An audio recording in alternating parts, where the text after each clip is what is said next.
gusanos para dividir en gusanos que se ven en las heces o que, digamos, que parasitan el tubo gastrointestinal y también los que están en otros órganos y tejidos.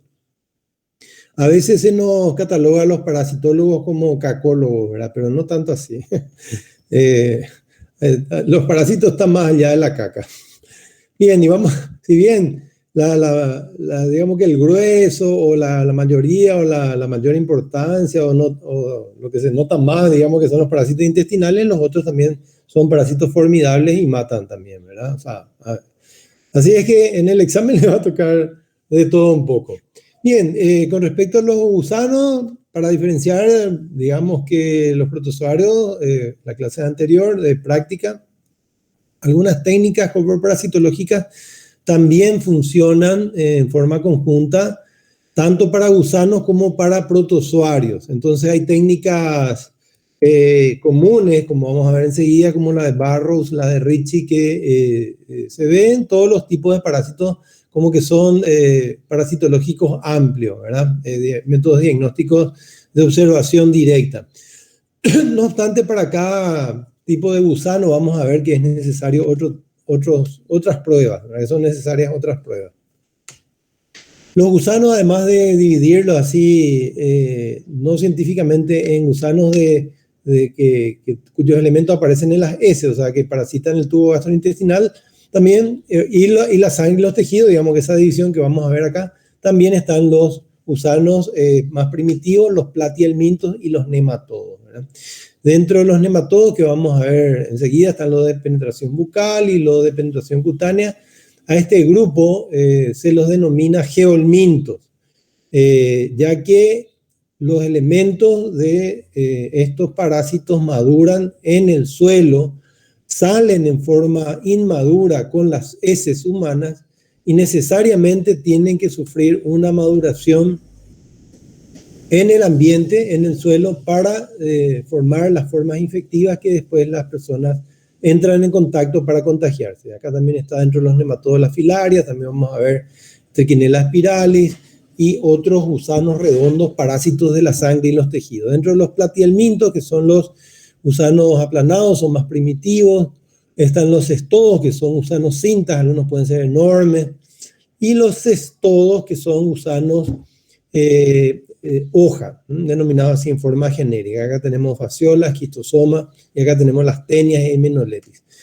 Para la recolección de las muestras de las heces, siempre es importante juntar no de la taza, ¿verdad? Del water, sino que poner algún elemento que puede ser un papel así en forma práctica o un bacín o sobre papel diario, de manera que no esté en contacto ni con el agua, ni con la orina, ni con el suelo, ¿verdad? Entonces, para que sea heces.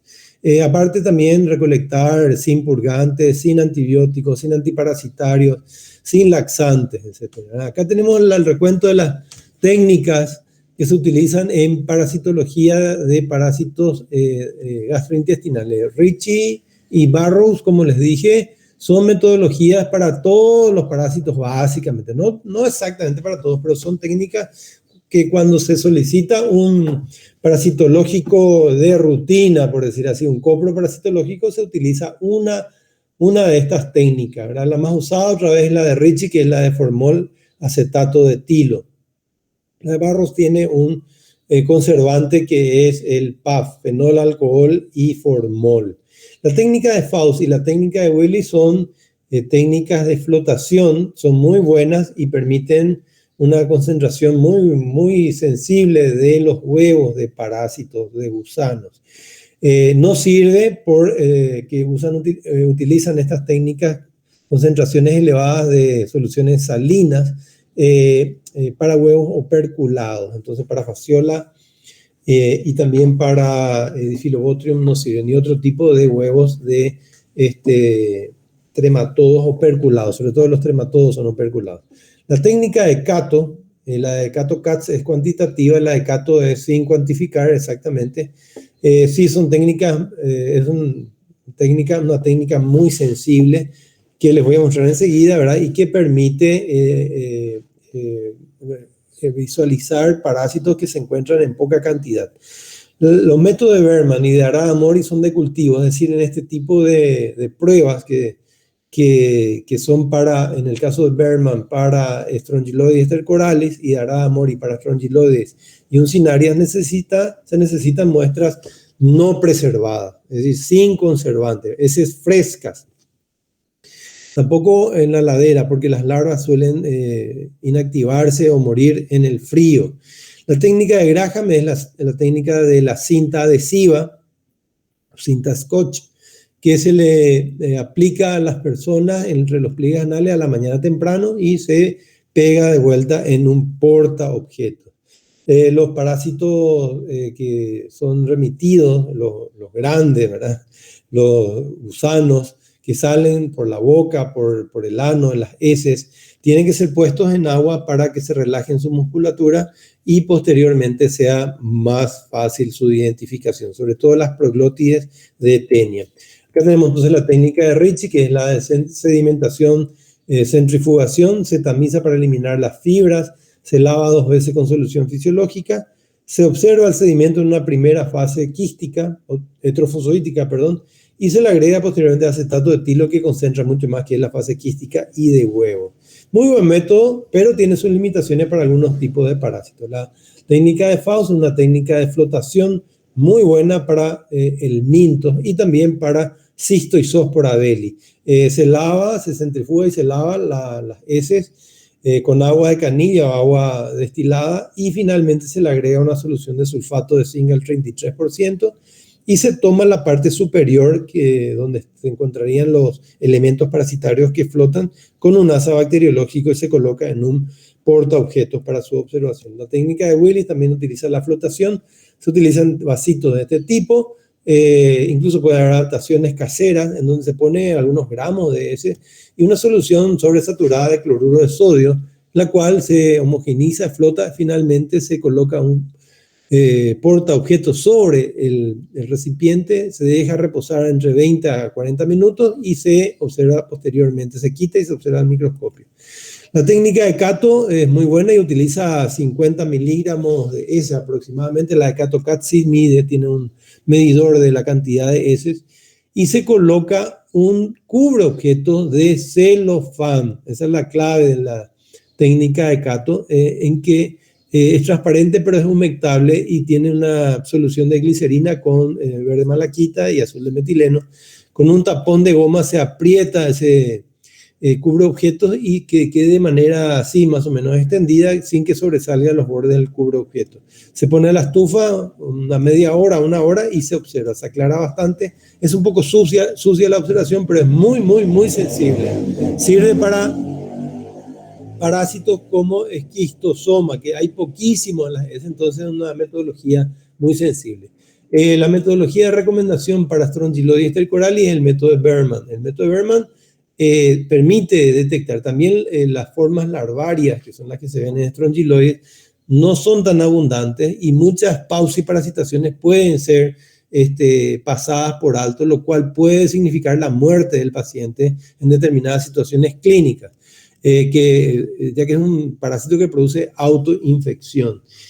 Bueno, las heces se colocan sobre unas gasas, se puede poner una buena cantidad de gramos de heces, un soporte como un colador que encaje con un vaso cónico, se pone agua destilada a 37 grados centígrados y que toque apenas el soporte de manera que contacte con las heces y las larvas que están ahí, sienten el calorcito, 37, caen y finalmente se las recobra de la parte del fondo.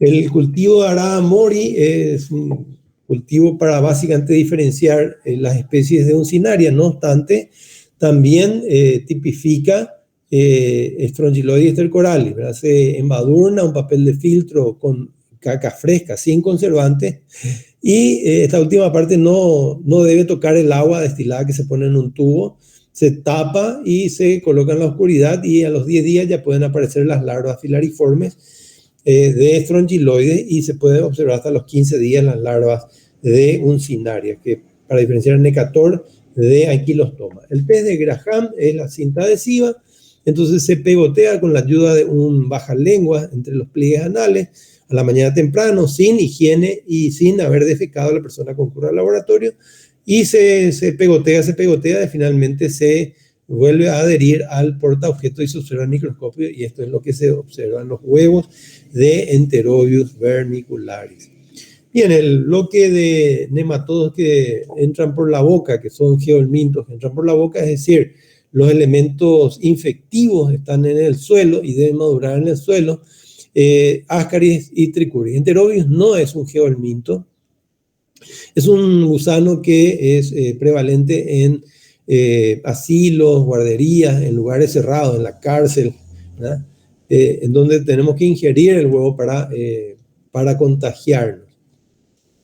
Y acá empezamos por los adultos, el Ascaris lumbricoides o cebollipitá. Es un gusano grande, largo. La hembra puede llegar a tener hasta medio metro, el macho es más pequeño, tiene la parte posterior enrollada sobre sí misma y en la parte anterior tiene 3 labios, que es una simetría radial, a diferencia de todo el resto del cuerpo que tiene simetría bilateral. Normalmente el tamaño, que es lo que está acá, oscila entre 15 hasta 35 centímetros, ¿verdad? Y al ver con una lupa, porque es bastante grande, o cortando, como está hecho acá, en la parte así con un bisturí, se ven los 3 labios, lo cual ayuda a identificar que es un Ascaris, pero es muy evidente y muy fácil el diagnóstico. Los huevos de Ascaris, como les adelanté, salen de esta forma, con una célula embrionada. No salen en forma larvada. Estos son huevos que maduran o en el frasco con el formol, porque no le hace nada. Incluso el hipoclorito de sodio no les hace nada y desarrollan la larva infectiva. Es lo mismo que ocurre en el suelo. Entonces hay que tener cuidado con la conservación de las cacas cuando decimos, mira qué lindo, que mucho Ascaris tiene, vamos a guardar para el siguiente año. Y bueno, ahí está, va a estar infectivo, esperando la larva que algún profe o alumno incauto con descuido toque y lleva a la boca, se va a tener una ascariosis, ¿verdad? Los huevos tienen una cubierta muy gruesa que les permite resistir y sobrevivir en el medio ambiente, y también tienen estos mamelones que le dan un aspecto sucio, que es una sustancia albuminoide. Acá se nota perfectamente en este huevo, a pesar de que de cacateca, que tiene una larva, ¿verdad? Fíjense lo gruesa que es la cubierta, ¿verdad? Es uno de los huevos más duros, más resistentes al ambiente. Cuando no hay machos, ¿verdad? Hay solamente hembras o pocos machos, entonces aparecen también, y hay huevos que se denominan infertilizados, que no tienen embriones y su cubierta es bastante más delgada. Aquí también tenemos, ¿verdad? El huevo fertilizado tiene entre 65 micrómetros más o menos de largo por 40 de ancho, es ovoide, ¿verdad? Y el no fertilizado es bastante más grande, tiene hasta 90 micrómetros y de ancho más o menos igual. Cuando no tiene los mamelones, entonces tiene esta estructura decorticada y hay que evitar confundirse con uncinarias. Acá tenemos uno decorticado, fíjense lo grueso que es lo grueso que es su pared, ¿verdad? Entonces es muy resistente al medio ambiente. No hay que confundir con un cinario. Acá está otro huevo de Ascaris. Es así como se ve usualmente, tiene una coloración marrón que toma de la bilis. Esto no está coloreado. Y acá junto un huevo infértil y un huevo fertilizado, para que vean la diferencia de morfología. Este es un huevo no fertilizado, un huevo fertilizado, y acá también un huevo larvado fertilizado.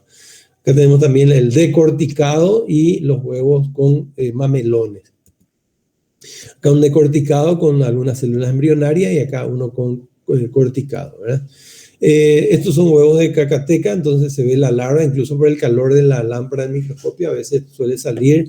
Eso no es lo que ocurre, esto es lo que ocurriría dentro del intestino. Este huevo permanece en el ambiente y es la forma infectiva. Ascaris es mortal, tal vez no muy mortal, es cierto, pero sí puede matar, y lo más temido es la obstrucción intestinal. Y las parasitaciones intensas pueden llegar a producir eso, fíjense, y eso es terrible, ¿verdad? También pueden obstruir las vías respiratorias, el colédoco, entrar, salir por ano, boca, nariz, etcétera, ¿verdad? Si bien es cierto que es poco frecuente, sí puede ocurrir, ¿verdad? Cuando hay parasitaciones intensas, puede producir fenómenos de mala absorción. Otro parásito que también es bastante agresivo y que su parasitación intensa puede producir patologías severas en las personas, sobre todo en los niños, es Trichuris tricura. Es un parásito del intestino grueso, a partir del ciego, que es principalmente donde habita. pero puede parasitar todo el intestino grueso. Y toda esta parte anterior, que es finita, está metida dentro del mismo tejido de la mucosa del intestino grueso. Ahí solamente sale a la luz intestinal la parte posterior, que en el caso del macho está enrollado sobre sí mismo y en la hembra no, es recta, ¿verdad? Entonces ellos dejan libre esta parte para copular. Son bastante longevos, pueden llegar a vivir a 10 años o más. Y esta presencia del parásito en el tejido irrita y produce una respuesta inmunitaria, que es una inflamación que finalmente exuda un líquido y del cual se alimenta el gusano, ¿verdad? Y también es frágil y produce sangrado, lo cual puede producir una anemia severa y un estado de desnutrición severo también. Depende de la cantidad de parásitos que tengamos. Acá tenemos un montón de Trichuris tricura o gusano látigo se lo denomina. El huevo es bien característico, parece una pelota de rugby y es marrón también por la bilis y sale inmaduro al igual que Ascaris con las heces. No sale en forma infectiva y tiene un tamaño un poquito más pequeño de 60 micrómetros por 30, es más finito, ¿verdad? Y ahí así se ve, tiene 2 tapones mucosos, de manera que cuando madura y queda en el ambiente, las personas ingieren finalmente, entonces se digiere por la enzima digestiva y el parásito, a diferencia de Ascaris, sigue la luz intestinal y termina en el ciego. Ascaris, sin embargo, en su ciclo biológico, penetra la larva que sale del huevo a la mucosa, va por la circulación, por la vena mesentérica, aporta hígado, corazón derecho, pulmón, pasa las vías respiratorias y finalmente es deglutido, un ciclo bastante raro, ¿verdad? Trichuris no, Trichuris sale la larva y permanece ahí dentro del intestino. Enteroides vermicularis no es un geohelminto, es un parásito de lugares donde hay hacinamiento de personas, ¿verdad? Están todas juntas, duermen juntas, comparten sábanas, camas, ¿verdad? También, lógicamente, con hacinamiento y pobreza, lógicamente, ¿verdad? Similarmente a Trichuris tricura, tiene un ciclo así directo, el huevo infectivo es ingerido y digamos que eclosiona en el intestino, se digiere la cubierta del huevo, y van madurando en los distintos estadios larvarios de L1 a L4. Finalmente los adultos en el ciego se copulan, se procrean, el macho cae, la hembra continúa lentamente su viaje a medida que va fecundando los huevos hasta el ano, y en el ano sale y deposita los huevos en los pliegues anales. La hembra tiene un tamaño de 1 centímetro más o menos, chiquitita, parece una pelusa blanca, conocido vulgarmente como cebollita tea. Y a diferencia de Trichuris tricura, no digamos que nos pone, está bien la luz intestinal, ¿verdad? La hembra a veces se reconoce llevada como material al laboratorio, no se olviden poner en agua o sugerir al paciente que pongan agua, y se ve en la parte anterior unas aletas cefálicas que son bien características de la hembra. Y se ven las aletas, y así se ven los huevos. Los huevos en las heces es raro verlos. Por eso utiliza la técnica de Graham. El huevo tiene una característica bien peculiar, de un lado más aplanado que el otro, que es más convexo. Y madura rapidísimo. En 6 horas ya puede tener la larva adentro, que es la estrategia del gusano, ¿verdad? ¿Por qué? Porque así contagia todo el entorno, ¿verdad? Entonces esa es la forma de mantenerse dentro de esa comunidad.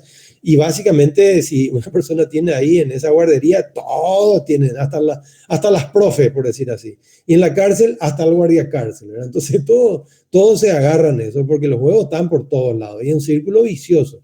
Bueno, acá tenemos a los parásitos hembra, ¿verdad? Fíjense el tamaño, ahí están como pelucitas blanquitas, acá está 1 centímetro. El tamaño del huevo tiene 55 micrómetros, no es tan grande, parecido en tamaño a Trichuris tricura, ¿verdad? Pero es transparentón, ¿verdad? Y de ancho unos 30 micrómetros, es más finito, ¿verdad? Esta es la técnica de Graham, fíjense cómo se ve, ahí perfectamente, es la técnica recomendada, incluso hacerlo seriado, a veces no sale la hembra todos los días a poner los huevos. Y se aconseja hacer cuando hay prurito anal y rascado, insomnio, digamos que irritabilidad.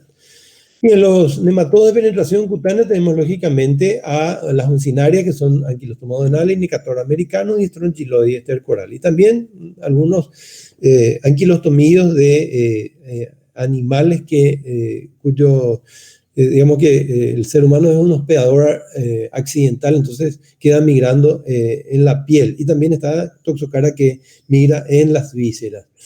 Bien, con respecto a las funcionarias del humano, Anquilostoma donale y Necator americano, parasitan el intestino, muerden. La patología principal es la anemia. Ellos muerden, esto es Anquilostoma donale, la cavidad bucal, y esto es Necator americano. Anquilostoma tiene 2 pares de dientes dorsales y Necator americano tiene unas placas cortantes, ¿verdad? No se suele ver esto muy a menudo, pero en un sondeo duodenal se puede recobrar y hay que identificar qué especie es. Esa es la recomendación, ¿verdad? Viéndole la cavidad bucal. A veces cuesta porque son gusanos que están como que encorvados hacia la parte de atrás, ¿verdad? Un encorvamiento. De hecho, se llaman gusanos gancho, hookworm en inglés, ¿verdad? Usualmente uncinaria se ve y no se recomienda el diagnóstico diferencial de los huevos de uncinaria, por eso se denomina uncinaria, no diferenciar de Necator de Anquilostoma. El huevo tiene el tamaño más o menos de un huevo de Ascaris, pero es muy transparente, ¿verdad? Y adentro tiene una especie de embrión, no es una célula sola embrionaria. La larva rhabditiforme o rhabditoide es raro verla en las heces, ¿verdad? Y corresponde a un tránsito tal vez lento de las heces, el intestinal, en donde le da tiempo a formarse la larva y romper el huevo y eclosionar. La larva filariforme sí es característica del ambiente. Este también es un parásito transmitido por el suelo. Y la larva filariforme es la forma infectiva. Ahora, en el cultivo Aradam mori se puede ver la larva filariforme, ¿verdad? Que es lo que está indicado acá. La rhabditiforme raramente en las heces, y lo usual es ver en los huevos, ¿verdad? La única forma de diferenciar las especies Necator de Anquilostoma es viendo la larva filariforme en cultivo de Aradam mori con las características morfológicas de las larvas. El gusano adulto, como les dije, tiene una forma de curvatura hacia atrás, y este es una hembra y este es un macho que tiene la bolsa copulatriz. Esto es una endoscopía, fíjense cómo está mordiendo la mucosa intestinal y así va sangrando. Acá se ve la sangre como sangre. Tiene un anticoagulante que hace que sangre más de lo que ellos puedan tomar. Bien, Strongyloides stercoralis es un gusano que a veces lo subestimamos y es muy prevalente, y su no diagnóstico o la utilización de diagnósticos equívocos, ¿verdad?, que no son lo suficientemente sensibles, puede conducir a la muerte del paciente, ¿verdad? Hay bastante en la población, pero pauciparasitación, o sea, hay pocos parasitados. La hembra es la única que es parásita y vive dentro de la mucosa del duodeno o del píloro o del estómago, ¿verdad? Está en esa zona y produce los huevos dentro del tejido, y al salir a la luz intestinal sobre todo, salen ya en forma de larva rhabditiforme, ¿verdad? En el medio ambiente, en un ciclo biológico entre comillas normal, maduran a larvas filariformes en el ambiente. Y esa es la forma infectiva que penetra por la piel. Ahora, no obstante, Strongyloides, como ya está en forma de larva y es usual verla en forma de larva, una muda acelerada, una evolución rápida debido al tratamiento con corticosteroides para pacientes con enfermedad autoinmune, sobre todo de forma prolongada, hace que el parásito cambie rápido hasta larva filariforme dentro del intestino mismo, ¿verdad? Y ahí ya penetra. Entonces, eso es un peligro para un círculo vicioso que produce la autoinfección. La autoinfección mata finalmente no precisamente por el gusano, sino por el ingreso desde el intestino a la circulación sanguínea, y en su ingreso arrastra bacterias, sobre todo los gram negativos. Cuando el médico se da cuenta que la persona está con un choque por gram negativo, ya está al otro lado, ¿verdad? Generalmente los diagnósticos de estrongiloidiasis masiva son en autopsias. Entonces es importante utilizar la metodología de diagnóstico correcto, que es la técnica de Berman, ¿verdad?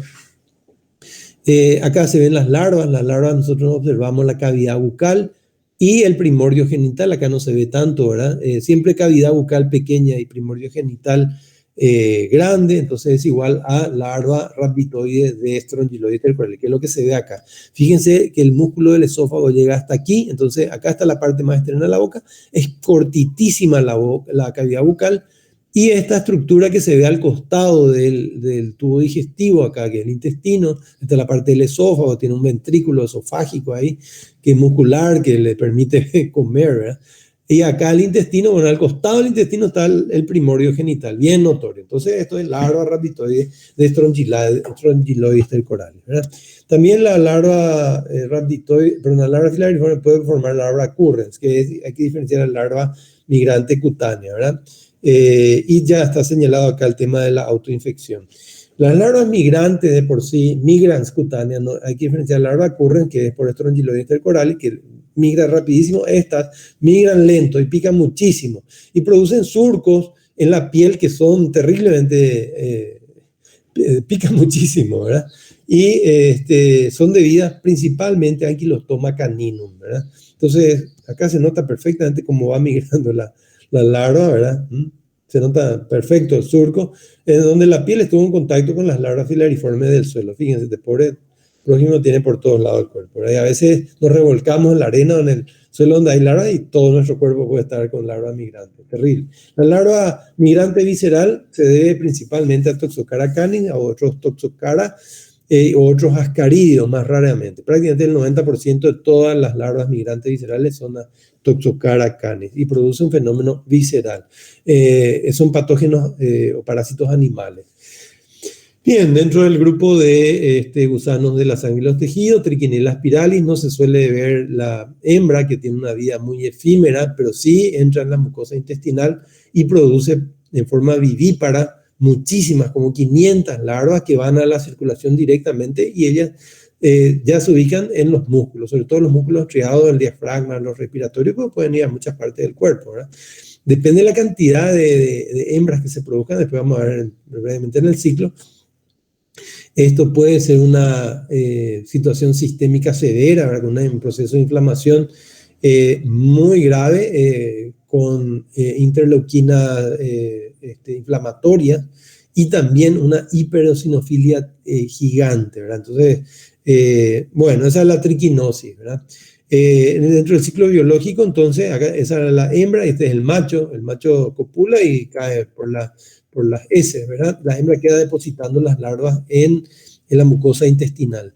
Las larvas que penetraron entran, tienen 100 micrómetros de largo, entran a la célula muscular, la parasita y forman un granuloma eosinofílico, ¿verdad? Típico. Y finalmente mueren en un año, ¿verdad? Debido a la respuesta inmunitaria, ¿verdad? Pero las personas se contagian consumiendo las larvas que están vivas aún dentro de la musculatura básicamente de cerdo u otros animales como osos, focas, ¿verdad? Y en Paraguay, por fortuna, no tenemos casos descritos, ¿verdad? Pero en la Argentina hay muchísimos, no saben qué hacer con la triquinosis porque los embutidos caseros son los complicados, ¿verdad? Donde no hay mucho control y las personas hacen su embutido y uno va ahí por Neuquén, por Jujuy, por Córdoba, y embutido casero, ¿verdad? Y le encanta, y riquísimo, ¿verdad? Pero tenga mucho cuidado porque es carne cruda de cerdo embutida. Así que hay que tener mucho cuidado. Bueno, las filarias. Filarias, por fortuna, tampoco tenemos en Paraguay y en América también se está a punto de eliminarla. El plan de eliminación está progresando muy bien, ¿verdad? La única filaria que produce filariosis linfática y elefantiasis es Buchereria bancrofti en América, traída durante la esclavitud desde África, ¿verdad? Y hoy en día tenemos poquísimo, por fortuna, ¿verdad? Ojalá se cumpla. Brugia malajit hay en África y en Asia, y también entre estas dos son las que producen la filariosis linfática y la elefantiosis. Oncocerca volvulus, que también fue traída durante la esclavitud, que es oriunda de África, hoy en día también, al igual que la filariosis linfática, está siendo eliminada de América, por fortuna. Uno de los últimos lugares es ahí de los indios Yanomami, que están entre Venezuela y Brasil, y ahí el último foco, y realmente poquísimo. Yo creo que en estos años ya se está por terminar en serio, porque el ser humano también es el único reservorio. Loa es un parásito que puede invadir el ojo y producir algunas patologías de piel, y hay que diferenciarlo de otras más patógenas como Buchereria y Brugia dentro de la sangre. Vamos a ver las características, ¿verdad?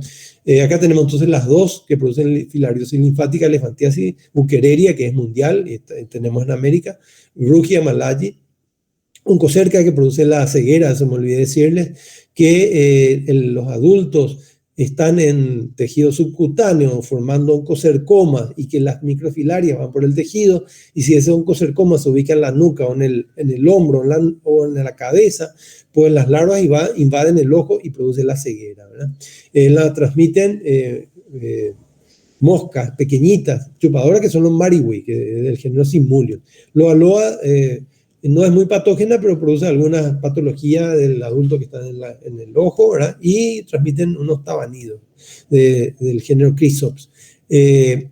Los adultos de Buchereria bancrofti y Brugia malayi están en los vasos linfáticos de los miembros inferiores y de los genitales. Lastimosamente producen elefantiasis.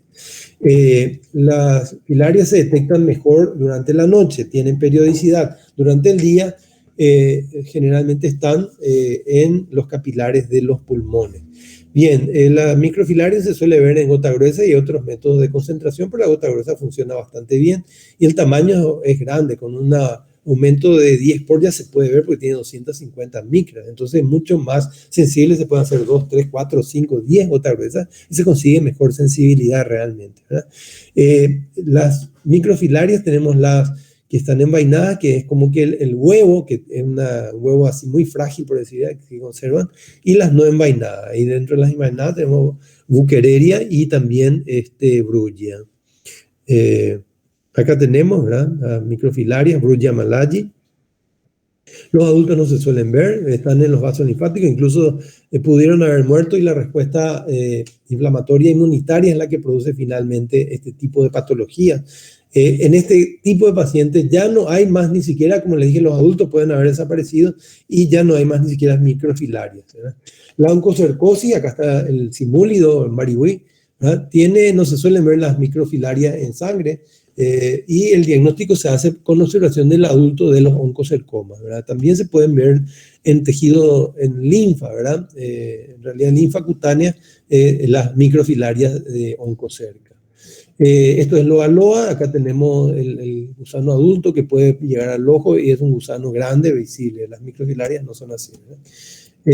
La de Dracunculus medinensis es un gusano que está a punto de ser erradicado del mundo, ¿verdad? El país, el Chad, ¿verdad?, ahí hacia la mitad de África, más o menos, debajo del Sahara, pues es el último país que tiene poquísimos casos. Ojalá yo pueda ver la erradicación, porque va a ser la eliminación final definitiva del mundo de este parásito, ¿verdad? Que las hembras, esta es una hembra que sale por los miembros inferiores después de recorrer un año todo el tejido, buscando salir en un ambiente acuático, poniendo las larvas en forma de vivípara en el agua, y las larvas parasitan a unos crustáceos pequeñitos, son los copépos, desarrollan la famosa L3, que es la larva infectiva.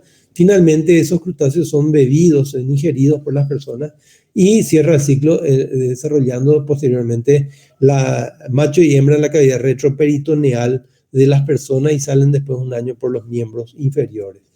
Acá para reconocer a las microfilarias, entonces las envainadas que están acá, Loa tiene núcleos hasta el final, bien notorios. La misma cosa pasa con Buchereria bancrofti, que tiene núcleos muy notorios, son metazoarios, no se olviden, pero libre la colita final, ¿verdad? Sin embargo, Brugia tiene al final, no está muy bien indicado acá, dos núcleos muy claros y un estrechamiento antes del último núcleo, y sus núcleos están medio difusos, ¿verdad? Y estos son los principales como para poder diferenciar. Acá tenemos Ansonella osardi, que es bastante frecuente, lo he visto en gota gruesa en América, no es patógena, y es muy parecida a Buchereria bancrofti, pero no tiene vaina, esa es la característica.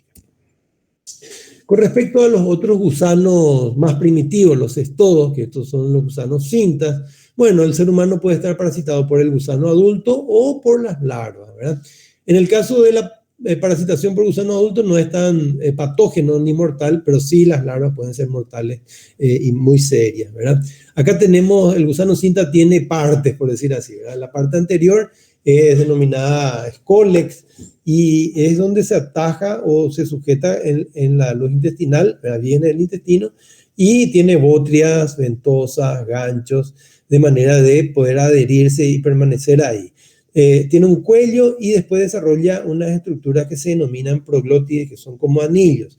Y los anillos son como gusanos casi independientes, tienen musculatura, tienen sistema excretor, pero no tienen tubo digestivo.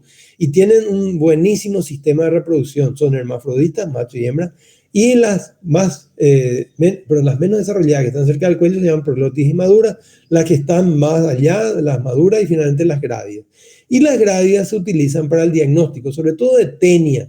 Entonces vamos a ver la estructura un poquito más adelante de cómo diferenciar tenia solium de saginata. Las larvas son los estadios de estos gusanos, tienen ciclos dieteroxénicos, de manera, no todos, vamos a ver una excepción que es justamente Hymenollepis nana, ¿verdad? Pero digamos que el ciclo básicamente de los estodos y también los rematodos involucran a varios hospedadores intermediarios, ¿verdad? En el caso de Phyllobotrium, tiene larvas procercoides en crustáceos y larvas plerocercoides en peces. Cuando los comemos crudos, entonces adquirimos la difilobotriosis por las larvas plerocercoides. En el caso de tenia, tenemos que comer carne cruda con cisticercos. Solium tiene cisticerco en la carne de cerdo y saginata de vaca, ¿verdad? Y acá también están las larvas de Hymenollepis, ¿verdad? Que vamos a ver más detenidamente en los casos, ¿verdad? Acá tenemos los huevos, Phyllobotrium latum tiene huevos no tan grandes, pequeños, me adelanto un poco, operculados de unos 50 micrómetros más o menos. También está la especie de Phyllobotrium pacificum en América, que el huevo es muy similar, el parásito es muy similar morfológicamente. La misma cosa ocurre en tenia, los huevos son igualitísimos. No se recomienda hacer la diferenciación de tenia solo en saginata por los huevos, sí por las proglótides. Con respecto a Hymenollepis, es importante diferenciar. Acá tenemos Hymenollepis diminuta, que está señalado que no tiene filamentos polares, e Hymenollepis nana, que sí tiene filamentos polares. Entonces la característica diferencial microscópica es esa. En el caso de Dipylidium caninum, los huevos están como empaquetados en sacos, ¿verdad? Entonces es un saco, ¿verdad? Ovígera, cápsula ovígera. Para Dipylidium y para Hymenollepis diminuta, las personas tienen que comer un artrópodo, básicamente una pulga, para obtener el parásito adulto. En cambio, Hymenollepis nana es una excepción, es decir, el huevo es infectivo, rarísimo para los estodos, pero el huevo ya desarrolla el gusano adulto en el humano. Nada más que para ver, acá tenemos Tenia solium con sus ganchitos, con sus ventosas, el cuello, las proglotides inmaduras, las maduras y las grávidas, ¿verdad? Las grávidas son las que se utilizan acá, nada más que para ver un poquito, ¿verdad? Las grávidas, la estructura del útero, acá se ve el parásito, es que puede ser largo, larguísimo, y la parte anterior es finita, ¿verdad? Es así como usualmente el paciente remite esto, me parece un video cinta, ¿verdad? Y muchas tienen movimiento porque tienen músculos, ¿verdad? El escole, que es difícil ver, tenia solium tiene gancho y tenia saginata no tiene, pero lo usual es hacer el diagnóstico a través de las proglótides. Los huevos no son diferenciables, ¿verdad? Y tienen una estructura, son esféricos, tienen una estructura, digamos que una pared muy fuerte, muy gruesa, marrón, que toma el color de la bilis, y adentro un embrión hexacanto que tiene 6 ganchitos. Tiene como que 35 micrómetros, no es tan grande el huevo. Acá se notan los ganchitos, la pared del huevo, ¿verdad? Que es bien gruesa, es radiada. Y la diferenciación entonces se hace por la estructura del útero cargado de huevos, ¿verdad? Tiene un eje central y prolongaciones laterales. Se cuentan las prolongaciones de un lado: 1, 2, 3, 4, 5, 6, 7, 8. Si hay menos de 13 prolongaciones laterales o ramificaciones, es tenia solium. Si hay más de 13, es tenia saginata. Entonces acá tenemos tenia solium y acá tenemos tenia saginata. Es muy importante el diagnóstico, porque las personas que tienen tenia solium pueden autoinfectarse o infectar a su entorno, y los huevos de tenia solium sí producen cisticercosis en las personas, no tenia saginata. Lo que se hace entonces, cuando viene la proglótida en agua, por favor, agua, se la aplasta con 2 portaobjetos y se ve, fíjense, sin coloración, o se le inyecta acá tinta china que hace que se vea mejor. Así es la proglótide. Esta está en una proglótide que no está bien, que está toda durísima, ¿verdad? Por el efecto del formol. Y finalmente se le agrega algún colorante, que puede ser azul metileno, tinta china funciona muy bien realmente. Y se ve la estructura del útero, se cuentan las prolongaciones y se hace el diagnóstico. Cisticercosis se puede diagnosticar por pruebas serológicas o por imágenes, por tomografía, por ejemplo, ¿verdad? La equinococosis es una patología de perros, ¿verdad? Y la forma larvaria, que es el quiste diatídico, afecta a herbívoros, entre ellos las ovejas. El ser humano actúa como un hospedador intermediario y al consumir el huevo que sale con las heces de los perros infectados, desarrolla la forma larvaria que es el quiste diatídico. La forma adulta está entonces en los caninos. Tiene un escólex con ganchitos y ventosas, una prolotida inmadura, una madura y una grávida, es pequeñísimo, acá hasta 3 a 6 milímetros. Y el ser humano, al igual que las ovejas, desarrolla un quiste diatídico, que es una estructura que va creciendo con los años y generalmente afecta al hígado. Fíjense en esta tomografía, esto puede ser complicado y es una patología crónica larga edad. Puede afectar al pulmón, puede romperse, pasar a todo peritoneo, lo cual es mortal, ¿verdad? Puede también tener fenómenos de hipersensibilidad alérgico o sangrado, ¿verdad? El tratamiento recomendado es albendazol a altas dosis, y los quistes grandes, después de una serie de tratamientos, ya muerto el parásito, se hace una cirugía para retirar el quiste en parásitos, en quistes grandes, ¿verdad? Difilobotrium. Difilobotrium es la tenia de los peces, como se dice, ¿verdad? Y el ser humano es parasitado intestinalmente por este gusano. Es larguísimo, puede tener hasta 15 metros, es uno de los más grandes parásitos humanos. Y tiene botrias o como una especie de hendiduras que no son ventosas precisamente, que le permiten sujetarse a la vellosidad intestinal, ¿verdad? Las proglótides son más anchas que largas. Y el huevo, como les había dicho, tiene estas características. No hay que confundir con huevo de fasciola hepática, que es muy parecido, pero es mucho más pequeño, es casi 3 veces más pequeño, ¿verdad? Acá tenemos Dipilidium caninum, como les dije también Hymenoleucis diminuta, las personas se contagian comiendo pulgas. Dipilidium caninum tiene esta forma, ¿verdad? Tiene algunos centímetros, hasta 60 centímetros, y los huevos salen en forma de paquete, con cápsulas ovígeras. Hymenoleucis nana es la excepción, un gusano pequeñito, puede tener hasta 4 centímetros, tiene así también proglótides, ¿verdad? Pequeñitas también, ¿verdad? Y es bastante frecuente, y el huevo es infectivo, ¿verdad? Entonces hay mucha prevalencia, mucho más prevalencia en el ser humano, ¿verdad? Su escólex tiene ganchitos y ventosas, y para diferenciar Hymenoleucis diminuta hay que fijarse en lo que está señalado acá, que son los filamentos polares, ¿verdad? Hymenoleucis diminuta, comer pulga, no se olviden, no tiene ganchitos, y el huevo no tiene los filamentos polares. Eso es muy importante. Acá tenemos uno de Hymenoleucis nana y uno de Hymenoleucis diminuta, sin filamentos polares, y acá con filamentos polares, ¿verdad? ¿Está bien? Bueno, los espermatodos, vamos a ver dos principalmente: esquistosoma, que los adultos viven en las venas mesentéricas, y los huevos finalmente, o en el plexo de la vejiga urinaria, que es esquistosoma amatobium, que no hay en América. Esquistosoma manzoni es el único que hay en América. Y los huevos de estos salen por las heces, ¿verdad? Y tarda, como están en la sangre los parásitos, tarda todo lo que, digamos que destruir el tejido y salir a la luz intestinal.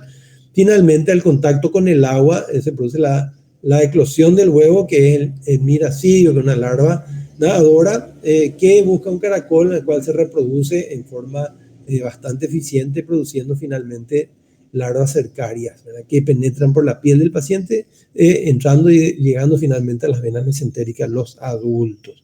En el caso de fasciola hepática, vive en los conductos biliares, son hermafroditas. Este esquistosoma no es hermafrodita.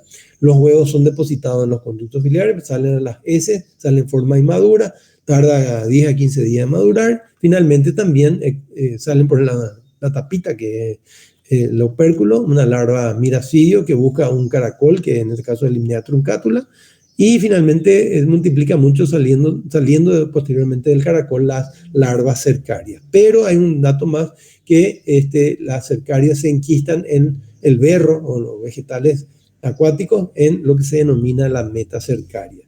Acá tenemos a fasciola. Hay algunos casos descritos en animales de fasciolosis en bovinos. En humanos nada, que yo sepa por lo menos. El huevo es grande, tiene 150 micrómetros de operculado, como se ve acá. Ojo, reitero, no confundir con Diphyllobotrion. Diphyllobotrion sería más o menos de este tamaño, ¿verdad? Esto es enormísimo, por decir así, ¿verdad? Con respecto, ¿verdad? El tamaño del adulto de Fasciola tiene unos centímetros, fíjense, 2, 3 centímetros de largo, ¿verdad? El Schistosoma lo tenemos.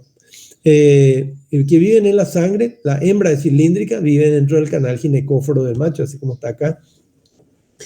Y Schistosoma manzoni, que es el que hay en América, que fue también importado por los esclavos durante la esclavitud, es autóctono de África, lo mismo que Hematobium. Japonicum es del oriente. Entonces los huevos finalmente salen al depositar la hembra en los capilares de la mucosa intestinal. Acá está la hembra dentro del canal ginecóforo.